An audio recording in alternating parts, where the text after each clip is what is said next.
Hi, I'm Nico Barnard, agronomist for the central areas of the country. I'm here to talk to you about sustainable soybean production. When you talk about soybean production, input is obviously the big question. On what aspect of my decision making do I have to spend the most time and money on to get the best rediment on my cash that I put in. And as you can see, cultivar choice is the biggest choice you have to make when planting soybeans. It's got the biggest influence on yield. The second one is planting date. Third is weed control. Then you get soil fertility, crop rotation, row spacing, and plant population. And at the bottom, your growth regulators, all the chemicals you put onto your field to get better yields. That's only has got a 2% influence on the total yield for that season. Today I'm going to talk to you about soil health, a very important aspect of any crop production, and a little bit on planting date and plant population, how important that is, and to eliminate a lot of confusion about these two subjects. And then I'm going to talk about cultivar choice, how you do make a choice, and our final recommendation of our products. There's a lot of conversation on soil health. All of you know about carbon content, microfauna and flora, the soil structure, but there's not much being talked in soil health about plant nutrients. You'll see that soybeans is a very excessive user of soil nutrients, plant nutrients in the soil, and that's why you need to talk about nutrition in soils when we want to produce soybeans. Now the way nutrients in the soil is being used is the plant grows, it dies, it falls on the soil surface as organic matter, and the microbial organisms digest it and again give the soil nutrients available to the plant to be utilized. And when we harvest soybeans, a lot of these nutrients is being removed from the soil, especially your macronutrients, nitrogen, phosphorus, potassium, calcium, sulfur, and magnesium is being removed, and we need to replace that. And that is where your nutrition on your soil is very important in a sustainable system. As you can see, as for 1 ton a hectare, soybeans remove at least 55 kilograms of nitrogen in the grain and additional 20, the total of 70 for that plant used to grow. When you harvest, only 20 kilogram of that 70 is being replaced into the soil, is being left over. With phosphorus, you'll see while harvesting 1 ton, 5.5 kilogram of phosphorus is being removed. Roughly 16 to 17 kilograms of potassium is removed from the soil when you harvest 1 ton of soybeans. So in a scenario where high yields is like in this year, you'll see you remove a lot of nutrients from the soil, and that needs to be replaced. And only way to replace it is by putting fertilizer down. And it's important to feed your soybeans so that soybeans can give you yield back. If you don't feed it, you will be a miner, not a farmer. And we want our children to farm on the fields. So it's important to put it back. Potassium utilization in soybeans is a very interesting and bit different from other crops. You'll see at the R1 stage on that graph, at the R1 stage, very little, about 5% of the total potassium is being uptaken into the plant, and most of it is taken up at the end of the growing season at the R7 to R8 stage. And so that means your soybean use up most of its potassium in the whole soil, in the whole area of the soil, not only on a small band. And as big as the plant or as the width of the plant is with the width of the roots. So you'll need to utilize that whole area for your potassium. And so recommendation for potassium is to fertilize the whole whole area, not a band.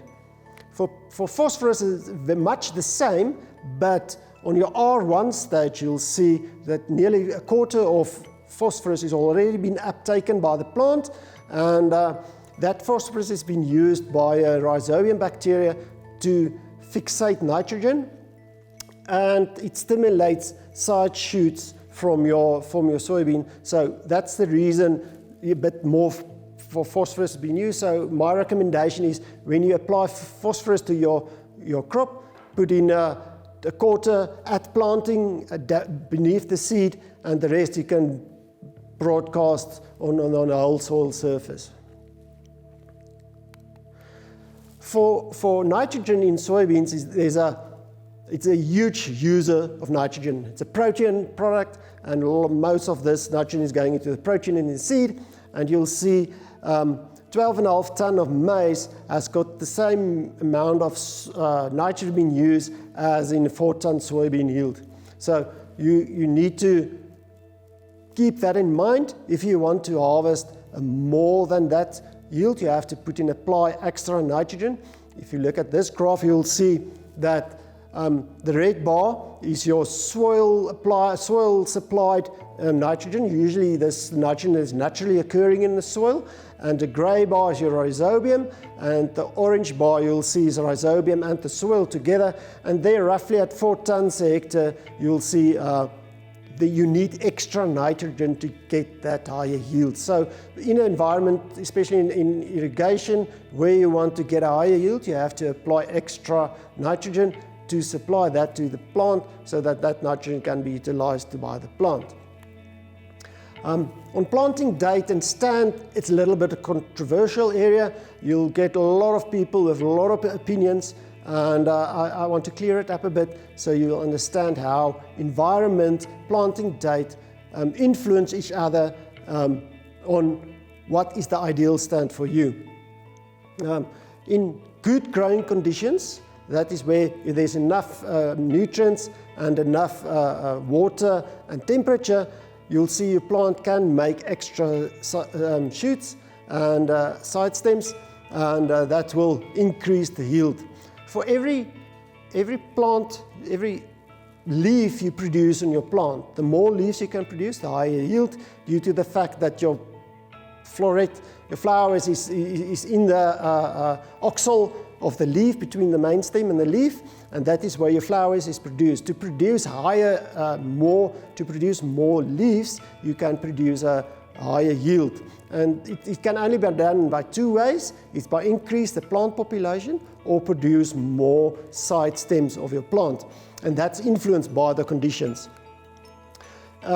In good growing conditions, where there's enough nutrition, enough moisture, and enough temperature, you can decrease your stand.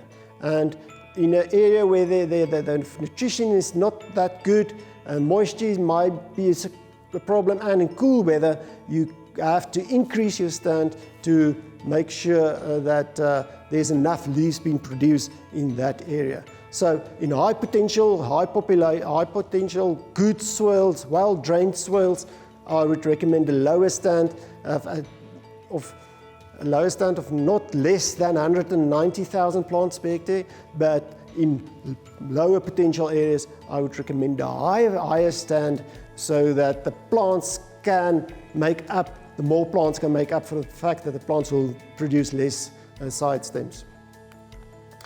In our research, we found that in planting days after middle November, you lose about 3% per day of yield for planting after middle November.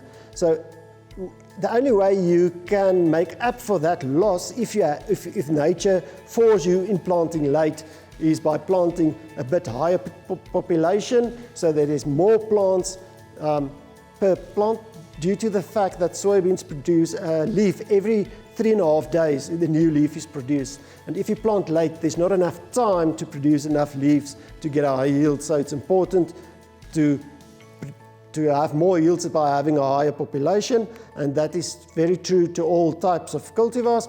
And you'll see in this trials, we have a quick cultivar, a quick variety, you'll see produce quite well in early planting with days after emergence till maybe 20 November, then you will see your yield drops dramatically. So if you are planting late, don't fall into the trap to plant a quicker variety. Stay with the varieties that work in your area. You'll see they will still perform the best in that area if you plant late. And with a late planting, try to increase your plant population. And if you plant very late, decrease your row width to get that higher yield. With cultivar choice, we would recommend a package of at least 4 different varieties in your practice. Vary in between growing season length, vary in between companies so that you get different genetics. This different genetics will stabilize your yield. And the one very important thing that interact with your package is that you have to know your package, know what products you are planting, know what is their strong and weak points. Make sure you plant accordingly. And but very important in your decision, ignore the irrelevant traits people talk about. That is leaf shape, seeds per pot, and stuff like that. Ignore them. Just look at yield and adaptability. That is the most important aspect in soybean data. Use as much data as you can get to make your decision on what cultivar you're going to plant. The growth class for every area, you'll see in the cool production areas over 5 years of ARC data, you will see in the cool production areas your quicker varieties, a 4.5 to a 5.4 is your best yielders. And with your 5.5, your medium growth class, 5.5 to 6.4, that's your second option. And you'll see your longer varieties is not always the best option, a bit unstable in that high cool areas. The moment you go into your more moderate areas, your temperate east, you'll see there your medium growth class varieties are performing the best.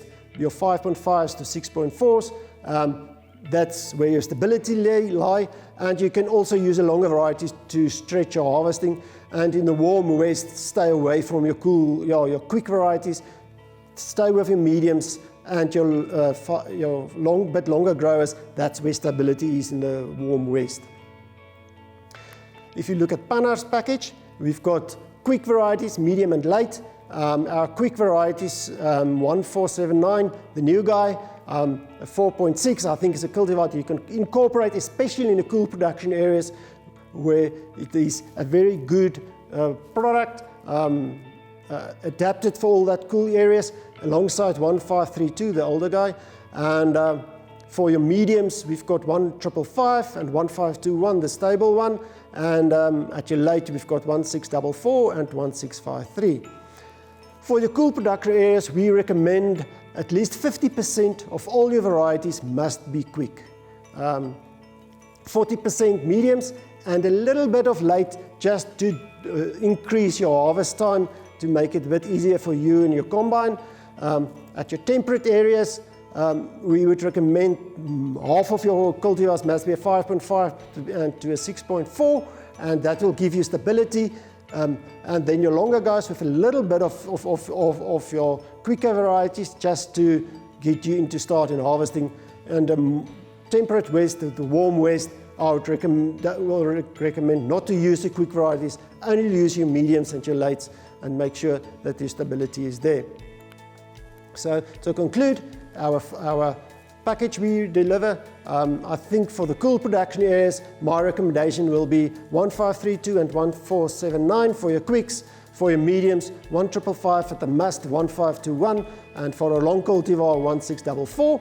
For your east moderate areas, the green areas on that map, I would recommend 1521 as a must. Every farmer needs that product on his farm with 1555, 1644, and then your quicker and varieties. In your warm irrigation areas, 1521 is a must. That cultivar cannot be beaten in irrigation. I think it's the product to be used there. If you look at the dry moderate areas, in the west, in the sandy soils, the difficult soils, 1521 is also a winner, and with 1644 as a longer variety to increase your harvesting time is my recommendation. Please feel free to contact any of our reps for a recommendation, and I hope your season of soybean production is a good season.